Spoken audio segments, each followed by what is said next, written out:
Fala aí pessoal, beleza? Primeiramente, muito obrigado mais uma vez pela audiência, inscreva-se no canal, dê o seu like, compartilhe com os seus amigos, se você achar pertinente, obviamente.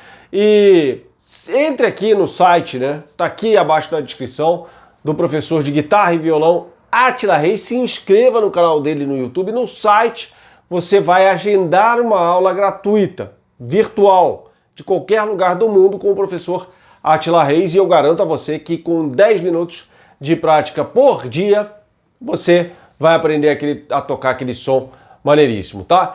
Neste vídeo a gente vai falar sobre o jogador mais importante do Vélez, que é o Thiago Almada, tá?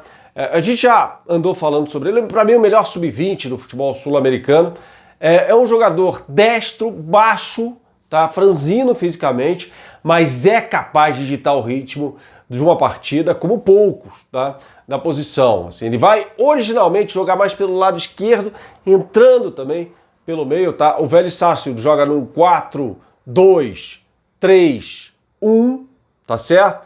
O Lucero deve ser o centroavante nessa partida, pelos relacionados que eu vi ali do Vélez Sarsfield no jogo contra o Flamengo. No meio campo, nessa linha de 3, Almada ou jogando mais pelo lado esquerdo ou mais centralizado, com liberdade para fazer muita coisa. É um jogador capaz de acelerar o jogo com dribles, ele é muito bom, existe uma diferença entre ser habilidoso e técnico, ele alia essas duas capacidades, essas duas características, né?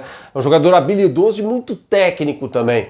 Com dribles curtos, dribles mais longos, ele tem essa capacidade e tem uma capacidade de inversão de bola invejável do lado esquerdo para o lado direito. Então, olho nele, é um jogador, claro, que desperta a maior preocupação no técnico do Flamengo, Rogério Ceni. Repito aqui, é um jogador que tem uma multa de 22 milhões de euros e provavelmente vai sair do futebol sul-americano diretamente para um time do primeiro escalão do futebol europeu.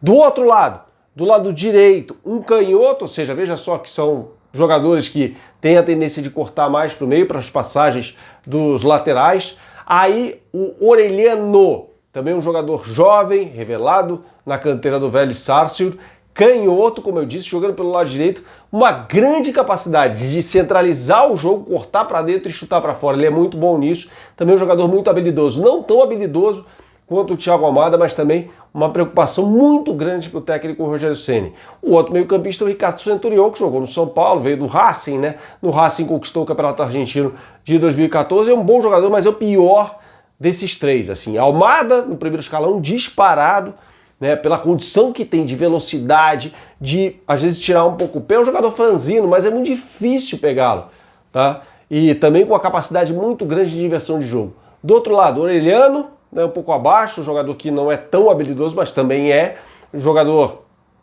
assim, não tão bom quanto o Almada, mas com uma perna esquerda muito boa, jogando pelo lado direito, ou seja, vai cortar muito para dentro, né? E aí você tem os cortes para dentro e as passagens dos laterais. Na frente, vai jogar o Lucero, mas assim, não espere um time cruzando muita bola, um time de muita posse de bola também.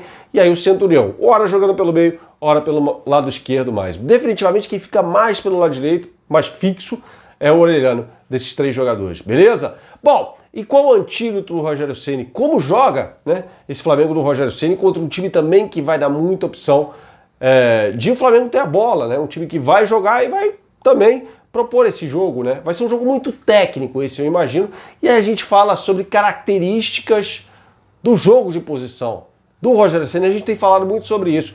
E aí eu pedi para o João Vitor, que faz uma explicação brilhante. Eu recomendo a você que continue assistindo a esse vídeo do canal Futebol Total para mostrar com imagens, gráficos, muito legal ali no Clip Draw, o jeito de o time do Rogério Ceni atacar e elementos claríssimos do jogo de posição.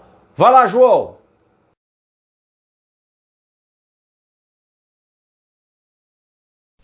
Então, galera, passando aqui para falar um pouco sobre a influência do jogo de posição no Rogério Ceni, nas ideias do Rogério Ceni e no modo como ele aplica alguns conceitos de jogo de posição nesse trabalho à frente do Flamengo.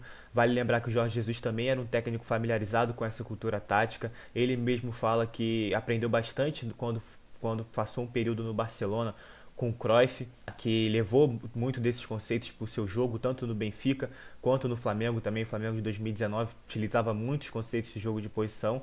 E vale aqui destacar também que é diferente um técnico que utiliza muitos dos conceitos do jogo de posição do técnico que pratica o jogo de posição propriamente. Então o Rogério Ceni ele não pratica o jogo de posição, mas ele utiliza muitos conceitos do jogo de posição no seu trabalho, assim como era o Jorge Jesus também, e diferentemente do que é o Sampaoli, por exemplo, que esse sim praticava o jogo de posição, pratica na verdade. Então, eu trouxe alguns aspectos aqui para a gente debater alguns desses conceitos. Primeiro, aqui a saída de 3 do Flamengo, o Flamengo em segunda fase de construção, começando aí a construir o seu ataque, né, com Arão, Rodrigo Caio e Felipe Luiz, com o Diego aqui mais à frente, sendo esse primeiro volante. Dá pra ver também que o Gerson, ele não faz aqui essa dupla de volante com o Diego, ele já tá entrando aqui no entre linhas também para ocupar esse espaço aqui nas costas do Felipe Melo e do Rafael Veiga, mas em suma tá essa saída de 3, vocês vão ver aqui a primeira demonstração de um conceito do jogo de posição que o Rogério aplica no Flamengo, que é essa troca de posição aqui, essa permuta ofensiva, sem que a estrutura se desmantele, né? Sem que o sistema se desestruture, melhor dizendo. Então a saída de 3 ela se mantém com o Arão, o Rodrigo Caio, mas dessa vez o Diego, ao passo que o Felipe Luiz fez essa troca e entrou aqui como primeiro volante para jogar aqui por dentro. O Felipe Luiz que também tem essa grande capacidade de construir por dentro. Então houve a troca de posição, mas a estrutura de 3+1 aqui se manteve a mesma. E qual é a intenção dessa jogada? A intenção é que o Felipe Luiz e o Diego, fazendo essas trocas, eles gerem uma imprevisibilidade aqui no adversário. Vê que o Felipe Luiz criou um espaço aqui, até por conta do seu pé dominante ser o esquerdo, ele vai receber já essa bola e já vai ter uma facilidade maior para já jogá-la no Arão aqui, que é o homem livre nessa situação. Vê que aqui também é uma jogada em que o Flamengo já identificou o homem livre e vai usar uma dinâmica de terceiro homem para achar o Arão aqui sozinho, para o Arão progredir com espaço e tempo e tentar achar uma diagonal no lado oposto, tentar achar um passe entre linhas, tentar fazer o time progredir. Mas já viram que aqui deu para ver as permutas ofensivas sem desmantelar a estrutura e a dinâmica de terceiro homem para achar o homem livre. Então aqui os conceitos aí do jogo de posição, aqui já um 2-4-4 no jogo contra o Internacional. O time também bem organizado aqui para ocupar os espaços e também bem compactado. Esse também é um outro conceito do jogo de posição, que é o viajar juntos, que você tem que atacar compactado e defender compactado, e é isso que significa o viajar juntos. E o Flamengo faz isso muito bem, vê que aqui o time com bola está bem compactado, até para situações de pressão pós-perda, que também é um conceito defensivo do jogo de posição, que também é bem famoso, muitos treinadores usam. Então o Flamengo já elencou aqui no mínimo uns 3, 4 conceitos que o Rogério Ceni vem aplicando aqui no Flamengo, no seu trabalho. E aqui nessa mesma jogada, é uma jogada que o Flamengo circula pelo lado direito, mas não acha espaço e volta por dentro. Aqui mais uma vez, de modo similar ao que aconteceu naquele primeiro frame que eu mostrei para vocês da dinâmica de terceiro homem, aqui vai entrar outra dinâmica de terceiro homem para gerar uma situação de 1 contra 1 com o Bruno Henrique em cima do Heitor. E aqui a intenção é um pouco similar, mas não é idêntica à que aconteceu com o Arão. Naquela jogada o Arão era um homem livre com muito espaço para construir.